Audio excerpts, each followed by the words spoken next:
So I'm gonna do. These are always best, like when you make them up on the fly. So this is either gonna be like really successful or super embarrassing. So I'm gonna model.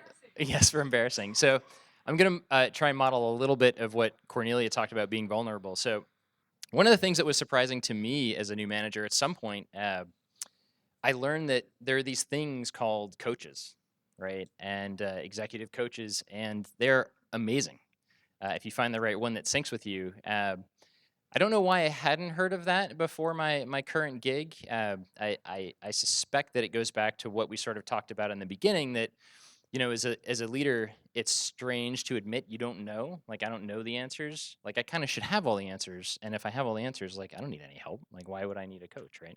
But I'll share this with you. If you don't know, coaches are a thing, and it's fucking awesome. Like it's so good to have somebody outside of your organization that you can share a really complex problem with. And Marcy is a monster. She doesn't look like it, but she is absolutely phenomenal in so many ways, and you'll see that when she sends us off in a second. Um, so when I thought about how we would kind of order the day, every time I talk to Marcy, I leave super excited and energized for kind of whatever the next obstacle is for me to work on, and not like in a hey everything's super happy and optimistic way, um, but in like a yeah that's a challenge, but I have a lot of confidence in myself now and how I can work through this. So like I said, when I thought about people I might want to end the day, I thought about Marcy because I hope that she can do that for all of you. So I'm super proud to introduce our last speaker, Marcy Swenson.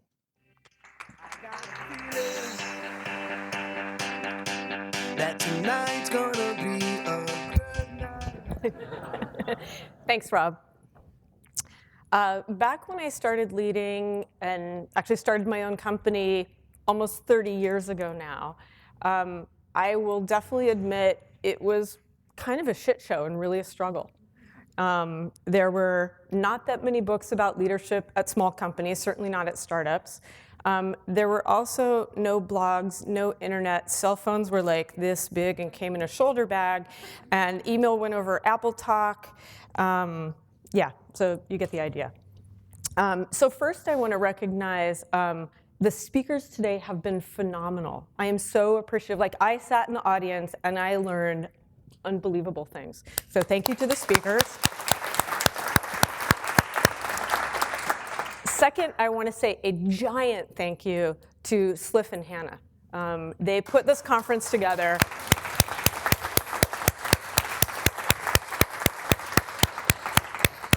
The amount of love and care they put into this is just extraordinary. So I'm really grateful to be here. Let's see. So I talked about just starting out as an engineering leader and as a VPE. I was a VPE 3 times at 3 different companies, all of which I was also co-founder. So the last company I started, I was one of 3 initial founders, and we grew to 3,000 in 4 years, went public, and then bought the equivalent of 2 YouTubes. And I want to say, like, it was shiny and fun the whole time, but really it was like an incredible struggle. There were lots of days when, like, I snuck away to have grilled cheese and iced tea because I felt like I have no idea what the fuck I'm doing. And it was just really hard for me. And when I finally retired from that and took a couple years off, I decided I wanted to be an executive coach and work with startup leaders. And now I primarily work with startup CEOs and CTOs. I have for the last 10 years. And when Sliff invited me to give the final keynote, I realized I had, because I keep all my notes, like every time I meet with someone, I make a couple pages of notes. I had this 10 years of just incredible data on what makes leaders not just effective, but also happy. So what I've done is culled through those notes to bring you 4 practices that will make you, that will help to grow your happiness as a leader. And they're the practices that I've seen over and over with my clients have the highest ROI in terms of their own happiness, the happiness of their team, and coincidentally, also leadership effectiveness. Okay, so let's jump in. And here's what I'll be talking about today. If you look at these things, they're fairly general, but I'll actually be going into some detail and sharing both tactics and frameworks you can use to sort of implement these in your life. So let's jump right in. Let's talk about curbing judgment. Let's see, what I have to say about judgment is popular culture is honestly not that kind to leaders. Like, everyone's familiar with this guy. And as engineers, we're honestly not always that kind ourselves. So I'm going to ask you to do a little test. If you'd be willing to, please close your eyes. Yes, this is all of you. Raise your hand if you have ever said one of the following. Leadership isn't a real job. Programming or making things is the real work. Leaders are arrogant. They're clueless. They're fucking bossy. They're just demanding and lazy. Man, these guys are wimpy, micromanaging jerks. And now raise your hand if you've ever laughed at someone else saying these things. Okay, open your eyes. Keep your hands up. Look at how many hands are in the room. That's a lot of judgment. And the problem with this judgment is not necessarily that you laughed at another leader, though that might not be awesome. The problem is when you step into a leadership role now, the cognitive dissonance between what you've said in the past about leaders and what you're doing now keeps you from being happy. And this is something I see over and over again when I talk to people, especially when they're moving from an individual contributor to a leadership role. There's this way that it kind of spirals back on them, and they think like, man, what if I'm not doing the real stuff? I mean, I have spoken to phenomenal VPEs who are terrified that because they're not coding, they're not doing real work, maybe. And here's a newsflash. CEOs struggle with this also. If you're a CEO that's either been coding or been primarily product focused, you will also struggle with the idea that building things is real work. And so knowing that you have this judgment inside of you is powerful. Figuring out a way to release it, even more powerful. So I want to propose a different belief system. And just try this on for size. You might want to adapt it to something that, wording that's friendlier for you. But here we go. Building products, as we all know, is a difficult, fascinating, and honorable job. Like, no question. But building and leading teams is an equally difficult, fascinating, and honorable job. And when you really get this in your bones, you can let go of the judgment of the leaders are the bad guys, or the leaders are who I might be afraid of being, and it frees you up to step into a whole new level of power as a leader. So there's your first practice. See if you can embrace this. Embrace it in your language, embrace it in your thinking, and really give yourselves the respect that you deserve as leaders. Okay. Now that we've talked about judgment, let's talk about embracing fear. And by the way, all these things that I'm talking about, they're not only good for you as a leader, they'll actually make you a better human. So there's the kind of prize that you get for doing this, a little bit of a bonus. Embracing your fear, what I've noticed in 10 years of coaching leaders is most leaders take far too long to make the really, really scary decisions. It's not that they don't know what to do, it's that they don't really want to take action. They don't want to have the difficult conversation, they don't want to fire someone, they don't want to make a really hard choice that's going to piss some people off. And so a very common conversation that I have, especially with new leaders, is about people on their team who are not performing and not matching their team values. So here's what happens when you have this inkling that this person on my team really isn't a good fit and I might have to fire them. And I'm going to talk about the situation of firing someone, both because it's edgy and because it'll drive these principles home. So when you're worried, gosh, this person really doesn't feel like a good fit on my team, it has both an impact on your happiness. You're spending days, weeks, months, hopefully not years, thinking, oh, this person isn't really a good fit, but I really don't want to talk about it. And the other thing is, while you're being that scared little kid up there, the people on your team are getting impacted by the disaster that's occurring when this person's sitting on your team. So I'm going to ask you to do a little thought experiment with me. Please bring to mind the person on your team that you are currently the most frustrated with. Okay, so here's the first thought experiment. If they quit tomorrow, what would your reaction be? Would you be relieved? Would you be neutral? Or would you fight really hard to save them? Think about that information. Like, that's really useful to know. So that's the first framework. Second framework is time travel. Imagine your team a year from now. How likely is this person to still be on your team? I am shocked when I ask this question of coaching clients how often they say, oh, this person definitely won't be on my team in 6 months or a year. Oh, they're totally out of here. And then there's this pregnant pause where I kind of look at them and they look at me and they're like, oh, fuck, I said it. Because people don't really want to own up to like, oh, they're really not, oh, wow, it's going to be me. And then we have a conversation about, okay, well, are you going to fire them or are you waiting for them to quit? Like, that kind of sucks. Okay, so second framework, time travel. Third framework, look at this potential departure through these 3 different lenses. First, how will it impact you? You as a leader. If you have to fire this person, how will the conversation feel? Probably pretty crummy. What will the impact be on your reputation as a leader? Will you feel badly about yourself that you weren't able to actually help them improve?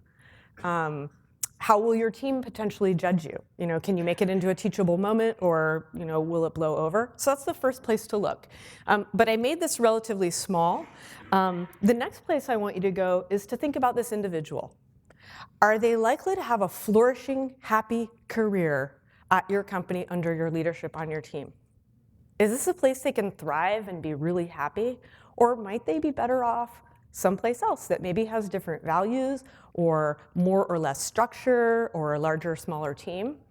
And so it's certainly worth considering really difficult personal situations. I'm not saying like take the person who has cancer and push them off a cliff. But I am saying think about what impact it will have on this person long term. Will they find another job a year from now? And are they likely to be equally or maybe even more happy?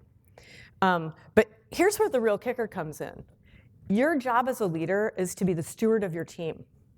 You're not really standing for yourself. You're not really standing for any one particular individual. Your job is to steward your team to happiness and success together. So if you ask the question, if I fire this person, what will the impact be on my team? And your answer is, oh, the team would be much happier and more productive, then okay, just really, really interesting to notice. So those are 3 frameworks to think about a potentially difficult question, but an important question, because if you're going to be a leader, you will face this at some point in your career, and you will be challenged by it. Finally, I want to share a slightly off-color joke. But actually, a good friend of mine said this, and several VPEs laughed. And it was, I wish I had waited to fire that person, said no manager ever. And in some ways, I really believe that to be true. If you already know someone is not going to be on your team, you rarely do yourself or that person any good by letting them kind of stay on as a lame duck. So there we have embracing your fear. Let's talk about stepping away to plan and reflect. If there was one practice that you could implement on a weekly basis that would have the highest ROI in terms of your own happiness, to me, it would be to step away and reflect. Here's the why. When you make the shift from an individual contributor to a manager, as an individual contributor, winning is obvious. right? It's shipping code, it's fixing bugs, and there's even a ton of structure that you have. Like there's an incredible support structure for individual contributors who are building software. As a leader, winning is having a happy, motivated team building code. How do you get there? That's super fuzzy. So as a leader, you're responsible for making almost all the structure. And that's a super hard job if you're in the things, if you're always responding to email, going to the next meeting, doing all of the sort of things that you're supposed to do. It's hard to actually create that structure. So I've had incredible success urging leaders at all levels, both brand new leaders all the way up to CEOs, saying, here's your best practice. Take 1 hour a week, step away from your office, go to a coffee shop, get somewhere kind of out of the flow, and both plan. And planning can look like a lot of things. Like actually, you already know some about planning. You've planned software projects. So I want to say you all have some capacity there. But the planning question to ask is like, what are things going to look like a month from now, 3 months from now, 6 months from now? And as you grow as a leader, that time horizon actually grows in time. So as a more senior leader, you're looking on the level of years. As a leader who's just starting out, you're looking at the level of months, and that's totally fine. But it's to sit down and write out a plan for, okay, what do I think should change on my team? Like, what should actually be different? And then the second part of that kind of date with yourself, and I have a client that I've been working with that calls it her hour of power. Here's some reflections that have been very powerful for people. The first is, what wins can I celebrate? And this connects directly to happiness. Because as a leader, if you're lost in all the things, if you don't have a sense of what you've actually accomplished, you don't go home with that feeling of like, fuck yeah, I did it, that you get when you solved a bug. So you have to feed yourself both those tasks and the recognition and the celebration for doing the things that you did. And so just noticing, what did I accomplish over this span of time? Super phenomenal. Where am I blocked is a really important one, especially as a new leader, right? If you're an engineer and you stand up, and you're in your stand-up meeting, and you say you're blocked, someone jumps in and helps you right away. As a leader, you don't necessarily have that structure. So again, you've got to figure out, where am I blocked? Where am I going to go to help? How am I going to solve this problem? And you do not want to have that meeting and week after week after week and notice the same thing is blocked. Go figure out how to fix it. There's what should I say no to? And this is an especially great reflective question for the leader who is over busy. If you find all I'm doing is in this cycle of email and meetings, the question is, okay, what do I say no to? You can stack rank all the things you're doing and say, what's the business or team value of all my things? 10 is amazing. 1 is, I don't know if I need to do it. And skim off the top things until you have a reasonable schedule or calendar.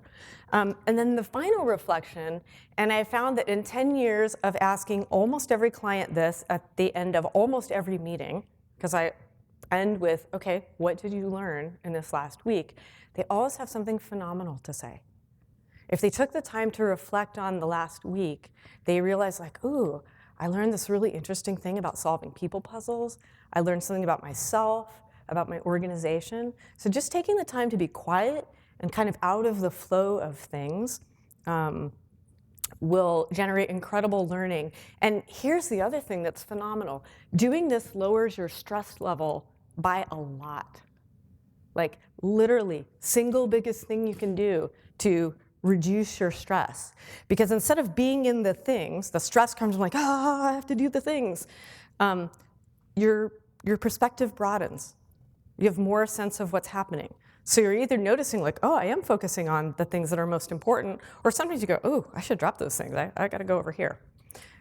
So anyway, if you took one practice away from today that you did relentlessly, that's the one that I would suggest. It's the thing that my clients have actually found the most satisfaction, the most growth, and the most stress reduction from. Finally, I'll leave you with kindness. And in a way, this links back to Michael Lopp's Be Relentlessly Kind. I want to tell you a story. This is probably about 17 years ago. I'm leading a team of maybe 30, 35 engineers. Crazily, they all report to me. It was a bad idea, don't do that. And I hired this engineer, Roger, and it's about his second week. And I found out that he's been in a motorcycle accident. And as his manager, I go down to HR, I make sure his insurance is square, and I call him at the hospital, talk to him, give him his insurance information, just have a chat with him and let him know, like, hey, your job will be here whenever you get here, we're really sorry. And I call him every couple days and just check in. And he's in the hospital for at least a couple weeks, and he finally comes back to the office, and it seemed like no big deal, right? Like, just blew over. He literally wrote me 10 years later and said, you were the only person who called me. I had just moved to the city. I didn't know anybody. Nobody really knew. And the fact that you reached out to me made all the difference. So here's what I want to say about kindness. When you're leading a team of other humans, their lives are immeasurably complicated. There are people struggling with illness, difficult children, divorce, miscarriage. Like, the number of things is just endless, and you won't know, right? They're not always going to come to you and say, this is the hard thing. You hope they will, and I hope if they do, you'll be empathetic. But just know that in addition to all the work that they're trying to do, everyone on your team, and probably half of the people in this room, are struggling. And so your ability to be relentlessly kind, your ability to do the tiny thing for each person you meet, or really for the people that you work with, can have immeasurable impact on them that you may not even know.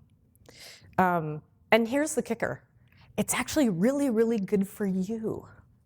Kindness and generosity have been linked to greater life satisfaction, stronger relationships, better mental and physical health, and generous people even live longer. So here was my trick when I was in this crazy fast-growing team and I didn't know what to do. When I got overwhelmed, I'd get up from my desk and go walk out onto the engineering floor. We had one of those open floors where everybody's sitting at a door and so on. And I'd look for someone who looked like they were struggling or that I could help. And I'd do something really simple to help them or appreciate them. And it was both something that I wanted to do for my team, but it's actually something I was doing to make myself feel better.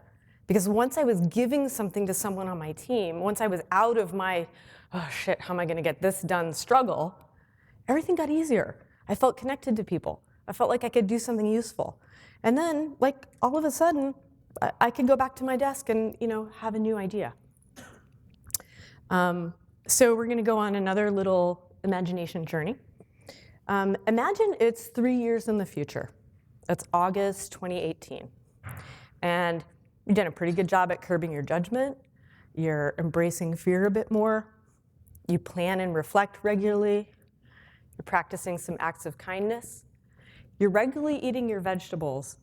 And you've learned wonderful things from all the talks today. You're getting your presentation ready for Calibrate 4.0. I can't wait to hear what you all have to teach me. Thanks so much.